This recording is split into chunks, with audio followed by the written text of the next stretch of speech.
Hey guys, Assalamualaikum. It's me Jackie Creation and Shabarapula is coming with a brand new vlog video. নতুন একটা video নিয়ে চলে আসলাম আবার আপনাদের সামনে। তো আপনারা সকলেই জানেন আমরা কিছুদিন আগে ইন্ডিয়াতে চলে গিয়েছিলাম। আর আমরা ইন্ডিয়াতে প্রথমে গিয়েছিলাম দার্জিলিংয়ে। তো দার্জিলিংয়ে আমরা প্রচুর পরিমাণ ঘোরাঘুরি করছি, কিন্তু তারপরে আমরা দার্জিলিং থেকে শিলিগুড়ি হয়ে কলকাতা চলে আসছিলাম। এখানে আব্বার এবং আম্মার ট্রিটমেন্টের জন্য। তো আপনাদের আজকে যেই ভিডিওটা দেখাবো সেটা আমরা কলকাতায় যে মেট্রো রেল আছে সেই মেট্রো রেলে করে আমরা পার্ক স্ট্রিট থেকে আমরা টালিগঞ্জে গেছিলাম। তো এটা যাওয়ার একটা কারণও আছে। কলকাতা আসার পরে আমরা প্রচুর পরিমাণ ব্যস্ত হয়ে গেছিলাম আব্বা আম্মার ট্রিটমেন্টের জন্য। তো টালিগঞ্জে আম্মার একটা ট্রিটমেন্ট মানে একটা টেস্ট দিছিল, সেই টেস্টটার জন্য আমার টালিগঞ্জে যাওয়া লাগছে। তো আমি যেহেতু ভাবলাম যে টালিগঞ্জে যেহেতু যাবোই, তো আব্বা আম্মাকে একটু মেট্রো রেলে করেই নিয়ে যাই। এবং মেট্রো রেলে রবীন্দ্র সরোবর যে এটা আছে, স্টেশনটা আছে, এটা আপনার সেইখানে টালিগঞ্জ। তো যেটা ভাবা সেই কাজ। আর আমাদের টাইম ছিল সকাল 9টায়। আমরা 8টার মধ্যেই হোটেল থেকে বের হয়ে আমরা চলে যাচ্ছিলাম স্টেশনের দিকে। তো আমরা আপনারা দেখতেই পাচ্ছেন আমরা অলরেডি পার্ক স্ট্রিট যে স্টেশন সেই স্টেশনের ভেতরে প্রবেশ করে গেছি। আর আপনাদের অবশ্যই জানিয়ে রাখি, এই কলকাতার যে মেট্রো রেল আছে এই জায়গায় এটা মাটির নিচ দিয়েই বেশি অংশ চলে। তো আমরা 15 রুপি করে পার পার্সন টিকিট। এই যে কয়েনটা দিছে আমাদের, এই যে আমার হাতে 3টা কয়েন, এই 3টা কয়েন 3 জনের যে 15 টাকা করে ভাড়া নিছে সেই কয়েনটা দিছে।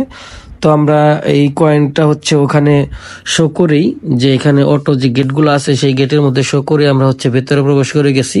তো ভেতরে আসার পরে আমি একটু ভেতরে দেখতেছিলাম, আব্বা আম্মা একটু ভেতরে ঘুরে ঘুরে দেখতেছিল। আমি এর আগেও কলকাতা মেট্রো রেলে আমার চড়ার অভিজ্ঞতা আছে, কিন্তু আব্বা আম্মা যেহেতু আগে কখনো চড়ে নাই তার জন্য ওনারা একটু ঘুরে ঘুরে দেখতেছিল। আর আমিও একটু ওয়েট করতেছিলাম যে ট্রেন এখনো আসার সময় হয় নাই। এর মধ্যেই দেখতে পারলাম অন্য পাশের লাইনে মেট্রো রেল চলে আসছে। তো আপনাদের সকলের সুবিধার্থে জানায় রাখি, যে হলুদ যে টাইলসটা দেখতে পারতেছেন এটা ডেঞ্জার জোন। এটার ওই পাশে আপনার ট্রেন আসার আগে আপনারা কখনোই যেতে পারবেন না, কিংবা যাওয়া উচিত না, যে কোনো সময় বিপদাপদ ঘটতে পারে। আর এটা ভাবতে ভাবতে দেখতে দেখতেই আমাদের ট্রেনটা চলে আসলো। আর আমরা সাথে সাথে ট্রেনের ভিতরে প্রবেশ করে ফেললাম। তো আপনাদেরকে এই মেট্রো রেলের কয়েকটা বিষয় একটু জানিয়ে রাখি। কলকাতা মেট্রো পশ্চিমবঙ্গের রাজধানী কলকাতা ও তার পার্শ্ববর্তী উত্তর 24 পরগনা, দক্ষিণ 24 পরগনা ও হাওড়া জেলার অংশবিশেষে পরিষেবা প্রদানকারী দ্রুতগামী গণপরিবহন ব্যবস্থা।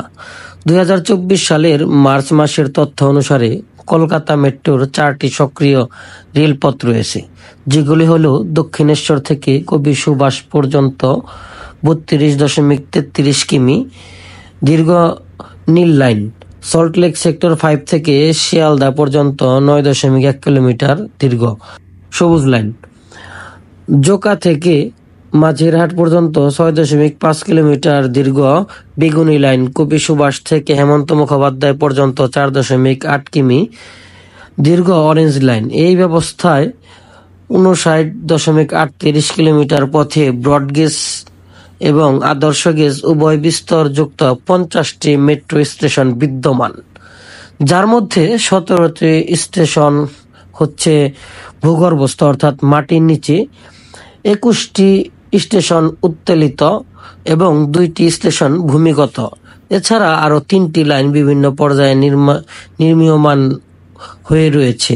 ভারতীয় প্রমাণ সময় 5টা 45 থেকে 21টা 55 পর্যন্ত মেট্রো পরিষেবা চালু থাকে এবং মেট্রোর ভাড়া 5 রুপি থেকে 50 রুপির মধ্যেই ঘোরাফেরা করে।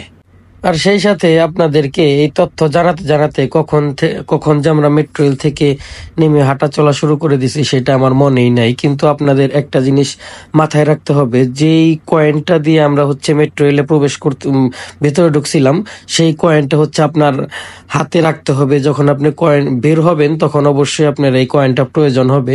যেমন এই যে আপনারা দেখতেই পাচ্ছেন, এই যে আম্মা হচ্ছে কয়েনটা ওই জায়গায় দিতে পারতেছিল না, পরে হচ্ছে আমি দেখাই দিই যে এখানে দাও। ওই যে আপনারা দেখতে পাচ্ছেন এই জায়গায় হচ্ছে কয়েনটা দেওয়ার পরে আপনার গেটটা খুলবে।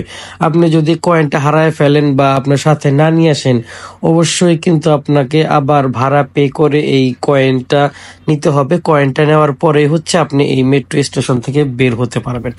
তো ধন্যবাদ সবাইকে আমাদের ভিডিওটা দেখার জন্য। অবশ্যই আমাদের সবসময় আমাদের জেকে ক্রিয়েশনের সাথে থাকবেন, সাভারপোলার সাথে থাকবেন, এবং আবারও চলে আসবো নতুন কোনো একটা ভিডিও নিয়ে। সে পর্যন্ত সবাই ভালো থাকবেন, সুস্থ থাকবেন। আসসালামু আলাইকুম সবাইকে।